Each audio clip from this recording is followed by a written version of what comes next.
संपूर्ण रामायण है, इसको जन जन तक पहुंचाइए और जन जन तक पहुंचाने के बाद घर में कहिए कि इसको पढ़ें, इसमें इसके अनुसार जीवन में उतारें, क्योंकि राम जी ने चरित्रवान है, राम जी चरित्रवान है और राम जी ने अपने जीवन में करके दिखाया है।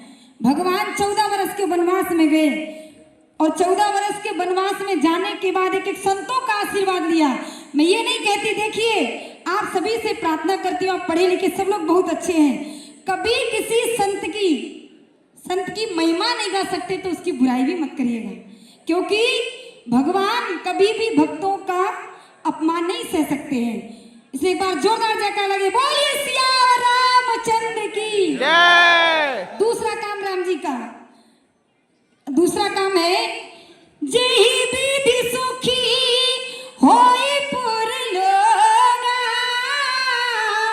करहि कृपा निधि सोई संजोगा।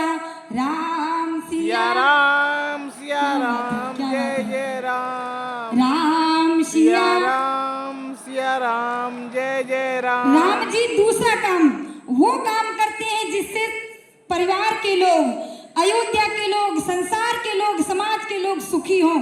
तो अभी सर ने बताया हमको कि हम अपने भारत देश को बचा कैसे सकते हैं, हम अपने सनातन धर्म को बचा कैसे सकते हैं।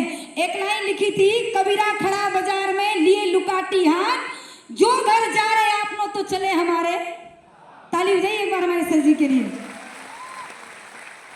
हमको अपने सनातन धर्म को बचा के रखना है, तो वो कैसे होगा?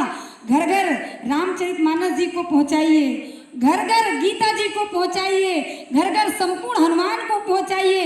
यदि हमारे बच्चे बचपन से संपूर्ण रामायण और श्रीमद् भगवत गीता, संपूर्ण हनुमान ये सुनेंगे तो उनको बचपन से ही भगवान के पूजा पाठ करने का अभ्यास हो जाएगा, फिर हमको सिखाने की जरूरत नहीं पड़ेगी। क्योंकि जो बच्चे हैं, ये जो बच्चे ना हमारे देश की धरोहर हैं। इसलिए निवेदन है, तीसरा काम राम जी का है।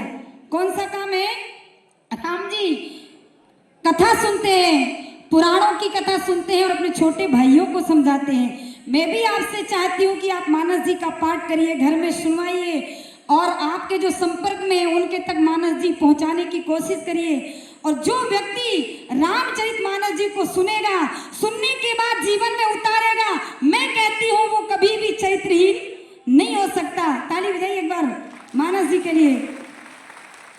चौथा काम राम जी का है, आय सुमांगी करही पुर काजा, और देख चरिते हर सही मनु राजा। राम जी का चौथा काम है कि अपने पिताजी से आज्ञा लेके कार्य करते हैं। ये नहीं होता कि पिताजी बुलाए, बेटा राम इधर आओ तुम मेरा काम करो, नहीं। आपको अपना काम सेफ शॉप में ऐसे करना है कि आपको किसी को बुलाने की जरूरत ना पड़े, आप रोज जाइए और अपनी मंजिल को प्राप्त कर लीजिए। यदि आप रोज जाओगे, मेहनत करोगे तो एक ना एक दिन मंजिल हमारे पास में होगी। जय जय श्री राम, जय श्री राम। ये चार काम राम जी के हैं। एक दो लाइन भजन की सुनाती हूँ आपको। बोलिए सियावर रामचंद्र की जय। ओ मेरी झोपड़ी के भाग आज जय जय। थोड़ा जोरदार आवाज में, क्योंकि जब 22 जनवरी को रामलला सरकार का आगमन हुआ तो हम सबके मुख में एक ही नाम था, एक ही भजन था। कौन सा? ओ मेरी झोपड़ी के भाग आज जाएंगे, राम आएंगे, राम आएंगे, आएंगे राम आएंगे। ओ मेरी झोपड़ी के भाग आज जाग जाएंगे, राम आएंगे, राम आएंगे तो अंगना सजाऊंगी, राम आएंगे दीप जला के दिवाली में मनाऊंगी, दीप जला के। ओ मेरी जिंदगी के सारे दुख मिट जाएंगे राम, ओ मेरी झोपड़ी के भाग आज खुल जाएंगे राम। इसलिए मैं इतना ही, क्योंकि समय ज्यादा नहीं है, कभी ठाकुर जी ने अवसर दिया तो आपको रामचरितमानस में से कुछ आपको श्रवण कराऊंगी।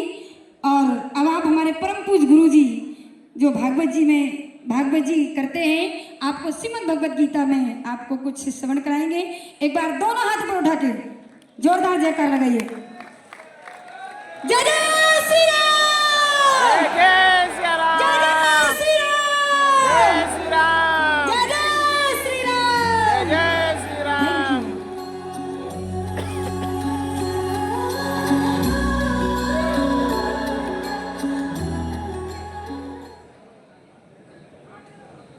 जय श्री राधे। जय श्री राधे। ये तो अयोध्यावासी हैं, हम वृंदावनवासी हैं। और राम जी की कथा कहते हैं, हम कन्हैया जी की कथा कहते हैं। दोनों तो एक ही हैं बाबा। नाम है परशुराम सर। राम से जुड़े हैं, ताली बजाओ ना। और हमारे शिवानंद मिश्रा यानी शिव से जुड़े हैं, ताली बजाइए। अब बचे कौन? हमारे कन्हैया जी। ठीक है, तो मैं आपसे निवेदन इतना करूंगा, एक बार बोलो श्रीमद् भगवत गीता की जय। श्री रामचरित मानस की जय। श्री हनुमान जी महाराज की जय। हमने भी संकल्प लिया है। हम शेर साहब में आकर के ऐसा फील हो रहा है कि हम यहाँ बैठे रहे, परशुराम सर हमको ऐसी सुंदर सुंदर कथा सुनाते रहे, हम सुनते रहे। हमारा मन नहीं कर रहा था मंच पर जाए, हमारा मन कर रहा था वो सुनाते रहे, हम सुनते रहे। क्या दोहा, क्या चकाचक तेज जोश दे रहे। अब ऐसे जोश देंगे तो हम भारत में घर घर भगवत गीता और रामायण पहुंचाने का संकल्प ले ही हनुमान बाहु ले ही लूंगा। क्या जोश आज हमको दिया है। मैं तो सोचा अब जितना मैं कमाऊंगा सब इसी में लगाऊंगा, शेर साहब में लगाऊंगा। यार कितनी शेर साहब में लगाऊंगा, क्योंकि मेरे राम का, मेरे कृष्ण का प्रचार कर रही है शेर साहब, ये प्रचार कर रही है। इसलिए मैं जुड़ा हूं। मैं संतों में जुड़ता नहीं हूं किसी से, लेकिन इससे मैं क्यों जुड़ा हूं? क्योंकि हमारे भगवान को घर घर ये शेर साहब पहुंचा रहा है, इसलिए मैं इससे जुड़ा हूं।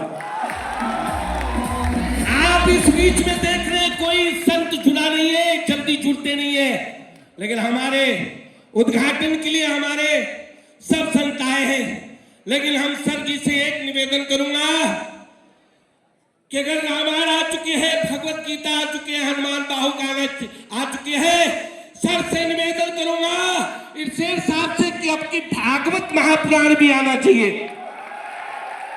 हमारा एक ग्रंथ अभी बचा है सर, भागवत महापुराण, और जिस दिन भागवत महापुराण आए, सर से मेरा निवेदन है उसका उद्घाटन हम चाहते हैं, हमको भी उस उद्घाटन में बुलाया जाए। जैसे महाराज जी को अभी भगवत गीता में उद्घाटन के लिए, तो मैं प्रेरणा दे रहा हूं कि शेर साहब एक बार भागवत पर भी प्रकाश डाले, और वो भी भागवत 3 आ गए हैं, चौथा आ जाए तो चकाचक हो जाए। चौथा ग्रंथ आ जाए तो चका, चौथा ग्रंथ आ जाए तो चका। शेर साहब जिंदाबाद, शेर साहब, शेर साहब, हाथ उठा के बोलो शेर साहब, शेर साहब, शेर साहब, शेर साहब की तरह हो, शेर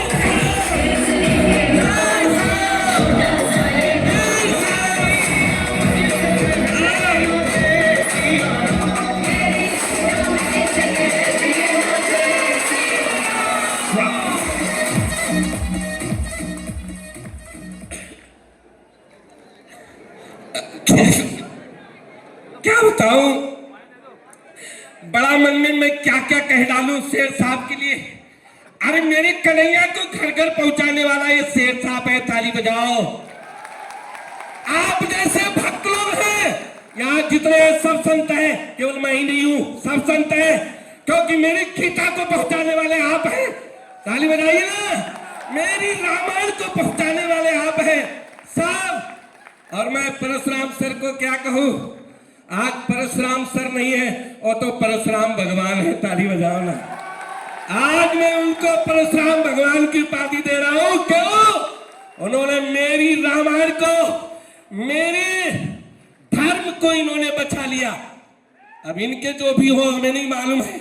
और मैं शिवा चंद भैया मिश्रा को भी बहुत बहुत धन्यवाद दूंगा, जो हमारे आश्रम पर जाकर के हमारे ऐसा इंजेक्शन लगाया जो हम सीधे लखनऊ चले आए। हमारे मंदिर पर जाके ऐसा इंजेक्शन लगाया, हम सीधे यही चले आए। सर ने कहा हम भी कुछ नहीं खाए हैं, तो हम भी सर नहीं खाए हैं। पकौड़ा तो भी आए थे, लेकिन रख के चले आए हैं। मैंने कहा जब तक हम घर घर रामायण, इसलिए मैं सबसे निवेदन करूंगा, श्रीमद् भगवत गीता के 18वें अध्याय में 68वां श्लोक है, 69वां श्लोक है, उसको पढ़ना। श्रीमद् भगवत गीता के 18वें अध्याय का 68वां श्लोक, 69 श्लोक, ये 2 श्लोक का रोज पाठ करना सबसे निवेदन है। देखना जैसे महाभारत के युद्ध में अर्जुन का दुख दूर हो गया, ऐसे तुम्हारा दूर हो जाएगा, तुम्हारा भी। और इतना ही नहीं, जिसके घर में आप भगवत गीता दोगे, जिसको जोड़ोगे, उसको नहीं, उसका परिवार ही सुखी हो जाएगा, उसका परिवार पूरा सुखी। जैसे कृष्ण जय हो। और जे सप्रेम गा वही सुने। सुनो तो, चौपाई किशोरी जी के पास समय नहीं था, वो आखिरी चौपाई थी कि जो कोई इस रामचरितमानस को कहेगा, सुनेगा, घर घर पहुंचाएगा, वो मेरा प्यारा होगा, वो मेरा प्यारा होगा। और यही श्लोक भगवत गीता में है। कृष्ण भगवान ने कहा पृथ्वी भर में, इस पूरी पृथ्वी में सबसे प्यारा हमारा कौन है? जो